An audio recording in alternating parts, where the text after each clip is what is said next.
Every year, millions of Americans plan a trip around a name they've heard their whole lives. A landmark, a boardwalk, a famous street with a famous reputation. And every year, a good chunk of those same people drive home a little quieter than they arrived, wondering why nobody warned them. So today, we're counting down 12 vacation spots in America tourists regret visiting. Number 12, Plymouth Rock, Massachusetts. Let's start with a rock, literally. Plymouth Rock sits under a stone canopy in Plymouth, Massachusetts, marketed for generations as the exact spot where the Pilgrims first stepped off the Mayflower in December of 1620. It's taught in nearly every American elementary school, which means most visitors arrive expecting something with a little more gravitas than what's actually there. What greets them instead is a boulder that's roughly a third to half the size it once was. Worn down over centuries by souvenir hunters chipping off pieces and by multiple relocations that cracked it further. One chunk even ended up in the Smithsonian. The rock itself, according to most historians, weighed close to 20,000 pounds originally. Today, only part of it is even visible, since the rest sits buried beneath sand. And here's the part that really lands the disappointment. There's no solid historical evidence the Pilgrims ever actually stepped on this particular rock at all.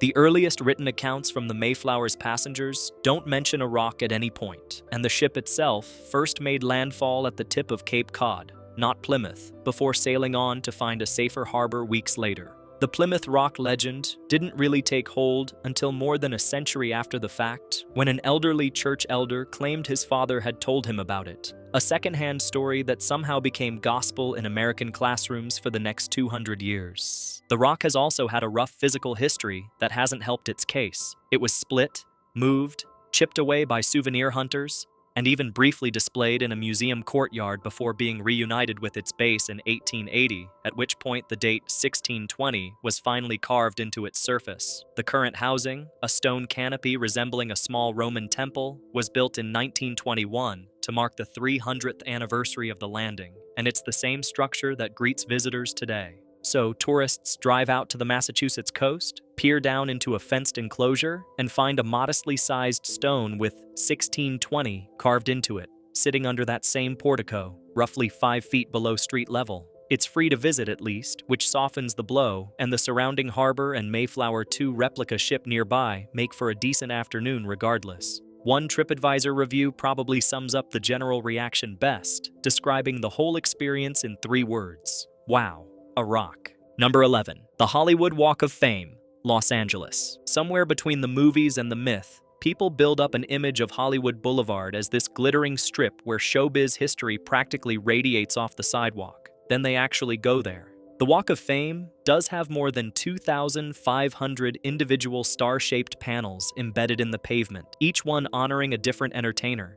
And there's genuine history in that concept. But a lot of those panels are cracked, stained, or worn nearly unreadable, and the boulevard surrounding them has drifted pretty far from glamorous. Guests wandering the strip get approached constantly by costumed street performers dressed as Batman, Spider-Man, or whichever character draws a tip, all expecting cash for a photo, whether you asked for one or not. Souvenir shops selling the same handful of shirts and shot glasses line both sides of the street, and increasingly, so do vacant storefronts. It's a strange kind of letdown, because the stars really are there, more than 2,500 of them representing decades of entertainment history, and Grauman's Chinese Theater with its handprints in concrete still stands nearby. But the overall effect tends to feel less like walking through entertainment history and more like walking through a strip mall parking lot that happened to get famous. Most travel writers who cover the topic suggest skipping the boulevard entirely in favor of the hike up to the Hollywood sign, or catching a show at one of the city's smaller, more intimate venues instead. Part of the disconnect probably comes down to expectations built by decades of film and television, where Hollywood Boulevard is always shot to look glossy and aspirational. The reality on the ground has shifted considerably since the Walk of Fame's stars were first installed back in 1960, and large stretches of the neighborhood have struggled with vacancy and upkeep in the years since. None of that erases the genuine star power embedded in the sidewalk. It just means visitors hoping for old Hollywood glamour tend to find something considerably more ordinary and occasionally more run down than they pictured on the drive over. Number 10. Mount Rushmore, South Dakota. Mount Rushmore draws over 2 million visitors a year, most of them making a genuinely long haul out to a fairly remote corner of South Dakota to see it. And for a lot of those visitors, the reaction on arrival is some version of, "That's it?" The sculpture itself is undeniably an engineering achievement. 60-foot-tall granite likenesses of Washington, Jefferson, Roosevelt, and Lincoln, carved directly into a mountainside between 1927 and 1941. But from the main viewing terrace, where most guests end up, the faces read a lot smaller than the postcards suggest, and there isn't much else to actually do once you've looked at it. A short walking trail gets you slightly closer, and an evening lighting ceremony adds a bit of drama if you time your visit right. But plenty of guests report the entire stop taking somewhere between 20 minutes and an hour before they're back in the car. The recurring advice from people who've made the trip is to treat Mount Rushmore as one stop on a bigger South Dakota itinerary, rather than the whole reason for the drive. Pairing it with nearby Badlands National Park or the Custer State Park Wildlife Loop tends to leave people a lot more satisfied than treating the mountain carving as a standalone destination worth crossing several states for on its own. It doesn't help that the memorial sits a considerable distance from most major cities, meaning a lot of visitors have already invested an entire day or more of driving before they even arrive. That sunk cost seems to amplify the letdown when the actual viewing experience turns out to take less time than the drive to the gift shop parking lot. None of this is really Mount Rushmore's fault. Sculptor Gutzon Borglum and the roughly 400 workers who carved it between 1927 and 1941 built something that remains, by any objective measure, remarkable. It's simply a monument better suited to a quick, appreciative stop than to being the singular headline of an entire vacation. Number 9. Wall Drug, South Dakota. Sticking with South Dakota for a second, there's Wall Drug, a roadside attraction that's been luring in road trippers since 1931, originally with a simple hand-painted sign advertising free ice water. That single gimmick worked so well, it eventually snowballed into a 76,000 square foot complex of gift shops, a chapel, an animatronic dinosaur, a giant jackalope, and 5-cent coffee, all sitting in the middle of otherwise open prairie. Around 2 million people stop in every year, most of them drawn off the interstate by the hundreds of billboards Wall Drug has planted along highways for literal hundreds of miles in every direction. And that's really the core of the disappointment. After driving past dozens of signs building anticipation, guests walk in and find, more or less, a very large gift shop. One recent survey of online reviews actually tied Wall Drug with Fisherman's Wharf in San Francisco for the single most disappointing tourist attraction in the country, with reviewers repeatedly describing it as overcrowded, tacky, and openly designed to squeeze a few extra dollars out of every visitor who stops in. To be fair, the free ice water is still free, and there's a certain novelty to a pharmacy-turned-tourist empire sitting in the middle of nowhere. But if you're expecting something resembling an actual attraction rather than an extremely large convenience store with a Western theme, you might leave a little underwhelmed. What makes Wall Drug an interesting case study, alongside Fisherman's Wharf, is that both places built their entire reputation on relentless, decades-long marketing rather than any single must-see feature. Wall Drug's founders, Ted and Dorothy Husted, started advertising free ice water to thirsty travelers during the Depression, when Wall, South Dakota, had barely more than a few hundred residents and almost no reason for anyone to stop. That single idea worked so well, it eventually funded an entire complex, proving that a good billboard campaign can sometimes outlast whatever it's actually advertising. Number 8. The Rock and Roll Hall of Fame, Cleveland. Cleveland's Rock and Roll Hall of Fame opened in 1995. An IM Pei-designed glass pyramid perched on the shore of Lake Erie, built to honor the genre's biggest names. It should, in theory, be a can't-miss stop for anyone who grew up on classic rock. Instead, it's ranked among the most disappointing paid attractions in the country, according to a recent breakdown of TripAdvisor reviews, with nearly 1 in 5 reviewers reporting some form of letdown. Complaints tend to circle a few consistent points. Ticket prices that feel steep for what's largely a museum of memorabilia behind glass, exhibits that rotate frequently enough that a favorite artist's display might not even be up during your visit, and a layout that some visitors find more confusing than immersive.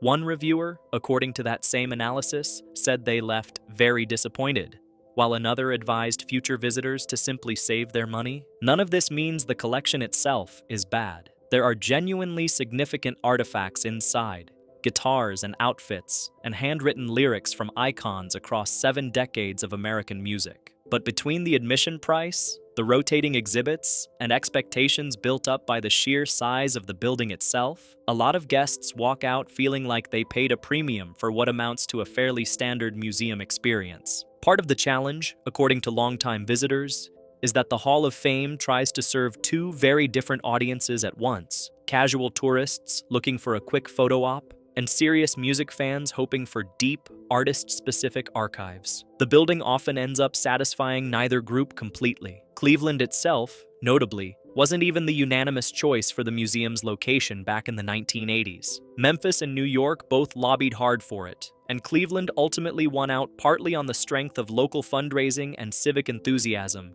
rather than any obvious musical pedigree over its rivals. Number 7. The Alamo, San Antonio. Ask most Americans what they remember learning about the Alamo, and you'll get some version of a sprawling fortress where a small group of Texan defenders held off Santa Anna's army for 13 days in 1836. It's one of the most mythologized battles in American history, and then people actually visit the site.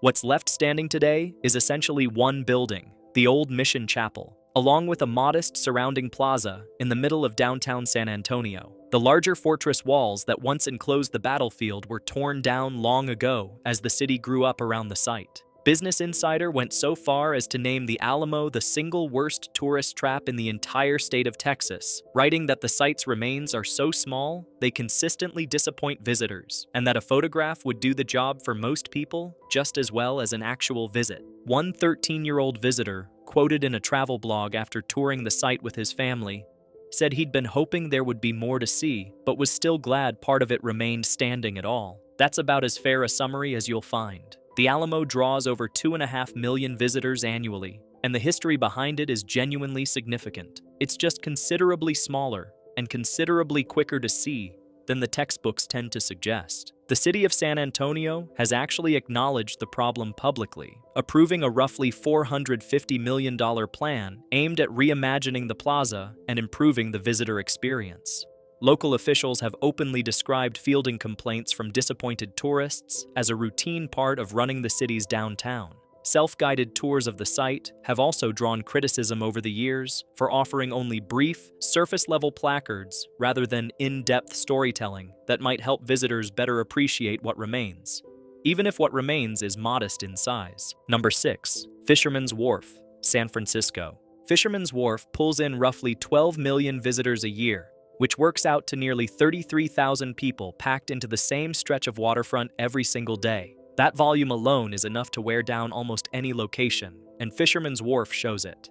Once the working center of San Francisco's fishing industry in the early 1900s, the wharf has spent the last several decades transforming into what one native San Franciscan bluntly described to a local news outlet as overcrowded with tourists, tacky souvenirs, and overpriced food that isn't good. Online reviews echo that sentiment constantly, with recurring complaints about clam chowder served in bread bowls that taste more like a gimmick than a meal, souvenir shops selling identical merchandise up and down the strip, and a general sense that the area has been coasting on reputation rather than actually earning it. A recent data analysis from an eSIM travel company found Fisherman's Wharf had more mentions of the phrase tourist trap in its reviews than any other attraction on Earth.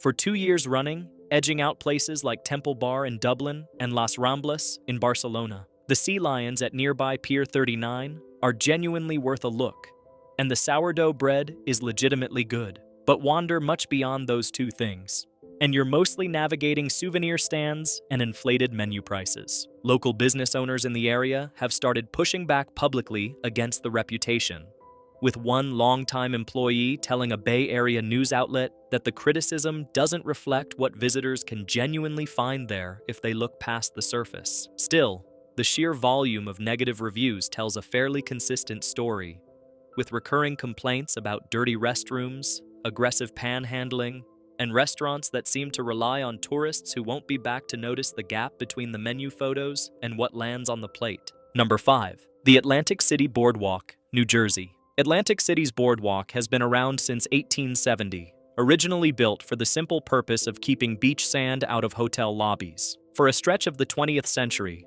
Particularly after casino gambling was legalized there in 1976, it genuinely was one of the country's premier vacation destinations, hosting everything from Miss America to championship boxing matches. These days, a lot of visitors arrive expecting some version of that old glamour and instead find a boardwalk that, in the words of one travel writer, comes across as a major letdown, with casinos that feel dated and surroundings that read as dirty and lackluster rather than dazzling. Atlantic City has weathered a genuinely rough couple of decades economically, with several major casinos closing entirely, including the Revel, a $2.4 billion property that lasted barely 2 years before shutting its doors in 2014. The state eventually had to step in and take control of the city's finances just to stabilize things. There's still real history along that boardwalk, and pockets of it remain genuinely enjoyable, particularly for people who come specifically for the casinos rather than expecting some idealized boardwalk town. But for visitors picturing the postcard version of Atlantic City from its 1980s heyday, the reality tends to land as more faded than flashy. It's worth remembering just how far Atlantic City has fallen from its original ambitions. Before Disneyland existed, this stretch of New Jersey coastline was considered the country's first great middle-class vacation resort, drawing visitors up and down the East Coast by rail decades before anyone had heard of Orlando or Anaheim. The city has cycled through boom and bust more than once, first declining after affordable air travel made Florida and the Caribbean realistic competitors, then rebounding with legalized casino gambling in 1976, and declining again more recently as neighboring states legalized their own casinos and chipped away at Atlantic City's regional monopoly. State officials eventually had to take direct financial control of the city in 2016 just to stabilize its finances. Number 4. Gatlinburg and Pigeon Forge, Tennessee. Gatlinburg and Pigeon Forge sit right at the entrance to the Great Smoky Mountains National Park, which happens to be the single most visited national park in the entire United States. That popularity is exactly the problem. The stretch of highway connecting the two towns is lined almost solid with mini golf courses, souvenir shops, arcades, dinner theaters, and airbrushed t-shirt stands, all crammed together under a wall of billboards advertising the next attraction before you've even reached the last one. One travel blogger described driving through it for the first time as feeling like the twilight zone of tourist traps, and that reaction seems to be fairly common among first-time visitors expecting a quiet mountain gateway. Traffic backs up badly too. A drive between Pigeon Forge and Gatlinburg that should take 15 minutes can stretch to nearly an hour during peak season, with stoplights every few blocks and pedestrians constantly spilling into the road. None of that is a knock on the Smoky Mountains themselves, which remain genuinely stunning and largely untouched once you're actually inside the park boundary. It's the 15 or so miles of commercial sprawl you have to drive through just to get there that tends to catch vacationers off guard, especially anyone picturing a rustic mountain town rather than a Tennessee version of the Las Vegas Strip. Parking adds its own layer of frustration. Downtown Gatlinburg lots frequently charge premium rates during peak hours, and finding an open spot can eat up a meaningful chunk of an afternoon before you've done anything else. Locals generally recommend arriving before 9 in the morning, since traffic in both towns tends to double in travel time by midday and stays that way well into the evening, particularly on weekends and during the fall color season. It's a strange contrast for a gateway to the country's single most visited national park. The destination itself is largely uncrowded once you're past the entrance, while the 15 miles leading up to it can feel like the busiest part of the entire trip. Number 3. Kennedy Space Center Visitor Complex, Florida. Of all the entries on this list, Kennedy Space Center might be the most surprising one to a lot of people, simply because it seems like exactly the kind of place that should be impossible to be disappointed by. A working NASA launch facility, real spacecraft, actual astronauts sometimes on site for talks, and yet, according to one analysis of TripAdvisor reviews, it ranks as the single most disappointing tourist attraction in the entire country, with just over a fifth of its 1 to 3 star reviews specifically citing disappointment. The complaints tend to center on cost versus content.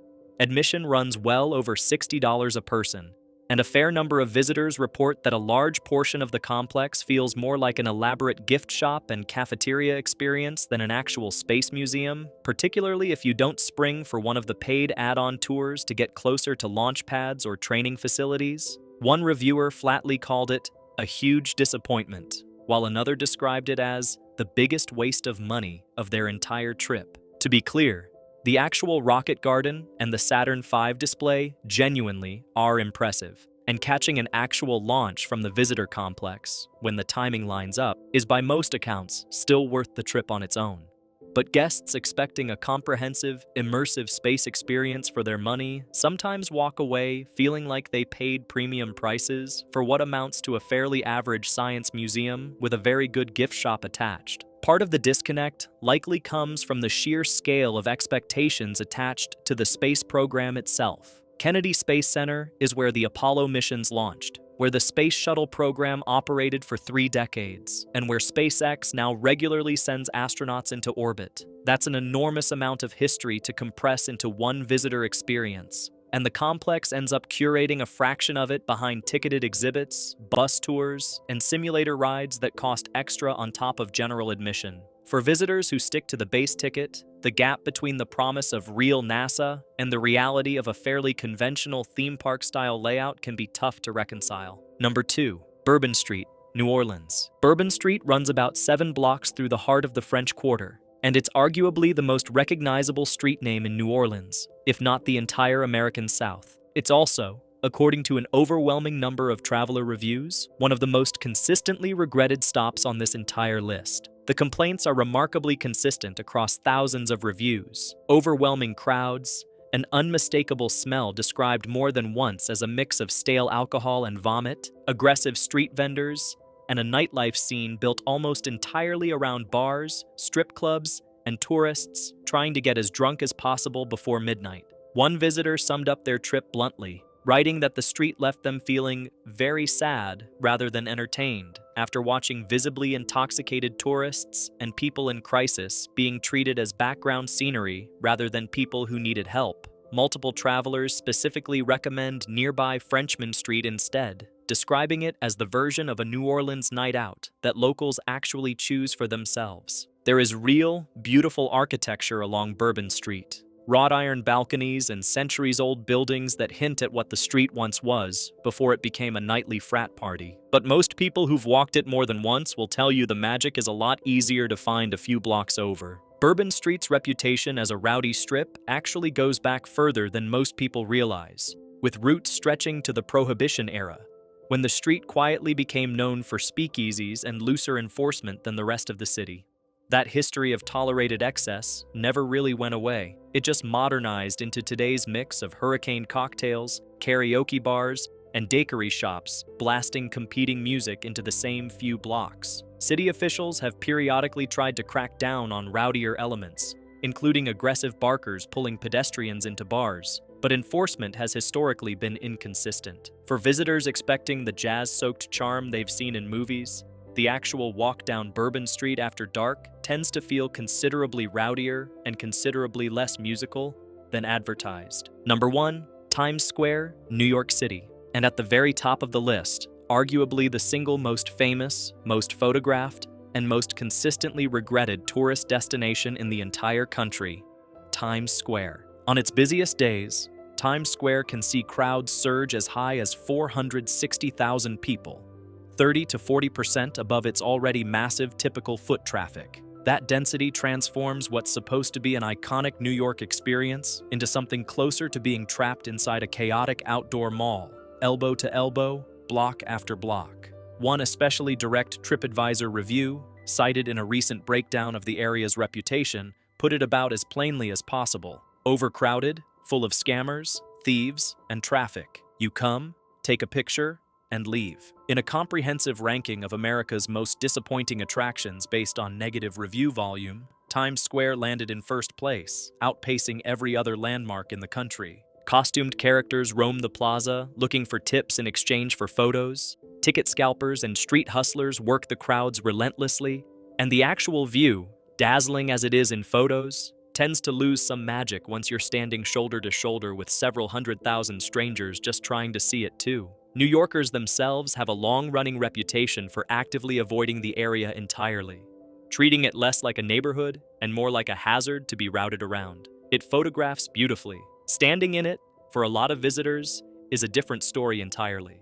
Times Square's transformation into a family-friendly, corporate-branded tourist hub is a relatively recent development, the product of a deliberate cleanup campaign that began in the 1990s and steadily replaced the area's grittier past with chain restaurants, Broadway box offices, and enormous digital billboards. In some ways, the modern complaints about Times Square are the flip side of that same success. It became so aggressively engineered for mass tourism that it eventually collapsed under the weight of its own popularity, drawing so many visitors at once that the basic experience of walking through it stopped feeling special to almost anyone doing it. The common thread. Look across all 12 of these spots, and a pattern starts to form pretty quickly. It's rarely that the history is fake, or that the landmark itself is a scam. Mount Rushmore really was carved into a mountain. The Alamo really did happen.